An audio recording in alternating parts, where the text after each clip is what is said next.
Bonjour à tous, donc nous nous retrouvons aujourd'hui pour parler des enfants zèbres. Donc ce sont des enfants que l'on appelle également enfants précoces, surdoués. Enfin, il y a de multiples appellations.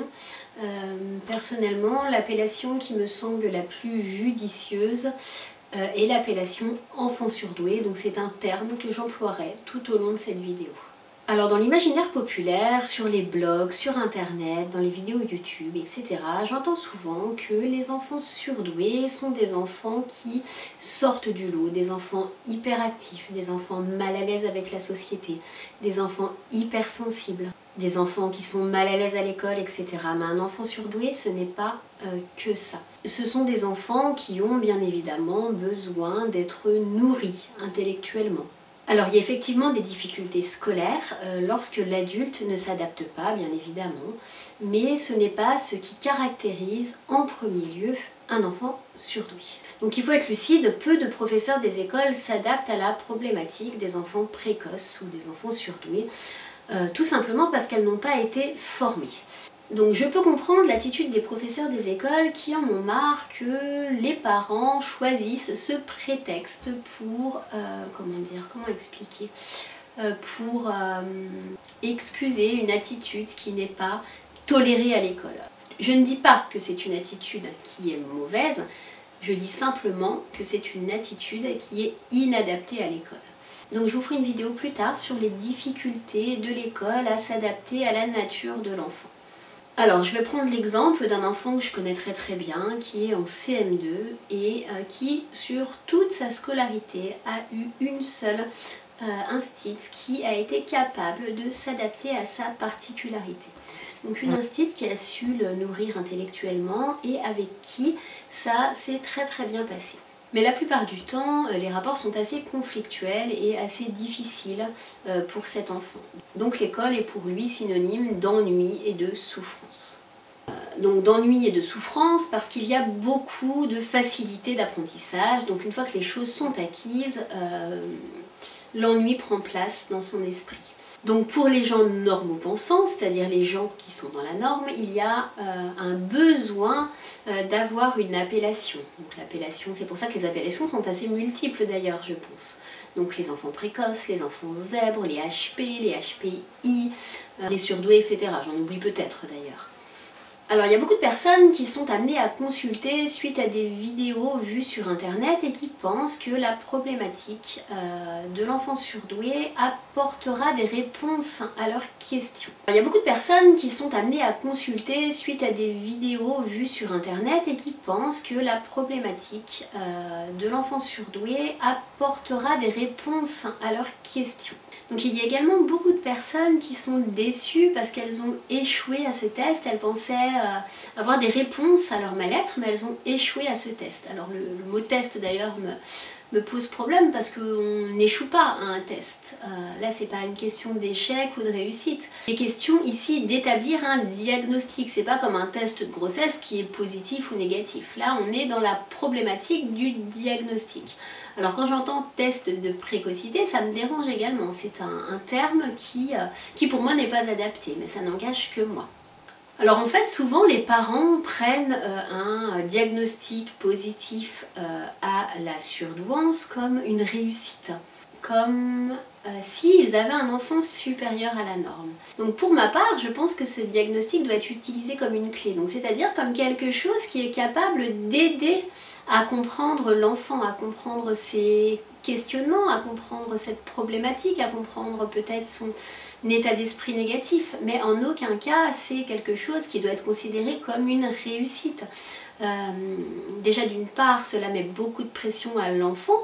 Alors pour ma part, l'enfant qui a échoué à ce test doit penser qu'il n'est pas digne de l'amour de ses parents. Donc être surdoué, ça ne nous place pas au-dessus des autres, mais ça nous permet de comprendre un mode de pensée différent avec lequel nous devons apprendre à vivre. Alors il s'agit de comprendre un fonctionnement du cerveau droit dominant. Lorsque je parlais de diagnostic tout à l'heure, c'était peut-être un petit peu erroné, on diagnostique, je sais pas, une maladie grave, mais être surdoué, ce n'est pas une maladie. Donc on peut peut-être dire qu'il ne s'agit pas d'un diagnostic, parce que lorsqu'on parle de diagnostic, on parle d'une maladie. Donc on ne diagnostique peut-être pas la surdouance, donc les spécialistes vous répondront à ce sujet beaucoup mieux que moi, mais je pense qu'on la détecte effectivement. Alors en revanche, la chose pour laquelle je suis certaine, c'est qu'on ne peut pas parler de surdouance, de précocité intellectuelle sans avoir passé ou fait passer à son enfant le test par un professionnel, si possible un professionnel spécialisé. Souvent un ostéo, une instite, une copine qui a une sœur qui a été diagnostiquée surdouée. Donc je sais pas, vous êtes allé vous-même ou vous emmenez vos enfants voir l'ostéopathe et il vous dit que vous ressemblez ou que votre enfant ressemble ou que vos attitudes ressemblent à sa nièce qui a été détectée surdouée. Ça ne veut pas dire que vous êtes surdoué. Si l'instit de votre enfant a l'impression que votre enfant est surdoué, ça ne veut pas dire qu'il est surdoué. Le seul test et la seule façon d'en être sûr, c'est de faire soi-même les tests par un professionnel spécialisé qui a fait des études pour ça et qui sait de quoi il parle. Donc les professeurs des écoles peuvent commencer à avoir ce problème avec agacement, dans le sens où beaucoup de parents se servent de cela sans avoir effectué au préalable un test pour excuser ou pour essayer de comprendre l'échec de son propre enfant. Alors ça ne veut pas dire que l'enfant n'est pas surdoué, ça veut dire qu'il y a peut-être une autre difficulté et qu'il faut aller creuser ailleurs, mais la seule manière de savoir si votre enfant est surdoué est d'aller le faire tester.